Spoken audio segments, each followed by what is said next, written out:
Ya Allah, ya Allah, ya Allah,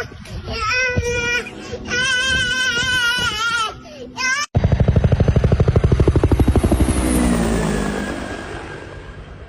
America में लगने वाली आग किसी इंसान ने नहीं बल्कि परिंदे ने लगाई। अमेरिकी सिक्योरिटी डिपार्टमेंट ने तहलका हेज वीडियो सबूत दुनिया के सामने पेश कर दिए। कैलिफोर्निया के जंगलात में लगने वाली आग का मामला नया रुख इख्तियार कर गया।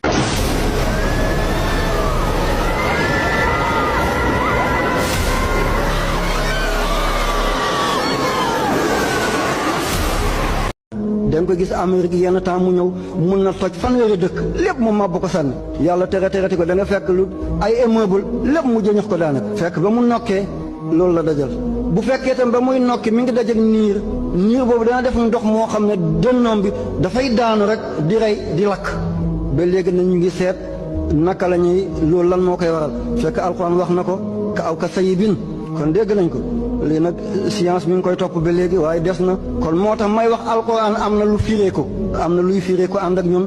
am na luy fireeku si am na loo xam ne fii ak junni at fa kenn du ko mën a firi ñoom tubaab bi ba léegi ñu ngi seet ngelaw lu rëy loolu di màbbu seen réew yi lu koy andi lakk bu métti góogale lu koy andi walangaan gi géej gi di walangaan ana lan moo koy andi lii yàlla mi ngi koy tudd ci alquran nee na aw ka sayibin mi ngi noonale dem ko gis Amérique yenn temps mu ñëw mun na toj fanweeri dëkk lépp mu màbb ko sànni yàlla tere ko da nga fekk lu ay immeuble lépp mu jëñax ko daanaka fekk ba mu nokkee loolu la dajal bu fekkee tam ba muy nokki mi ngi dajal niir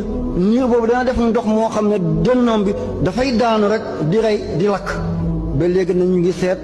naka la ñuy loolu lan moo koy waral fekk alxuraan wax na ko ka aw ka sayibin kon dégg nañ ko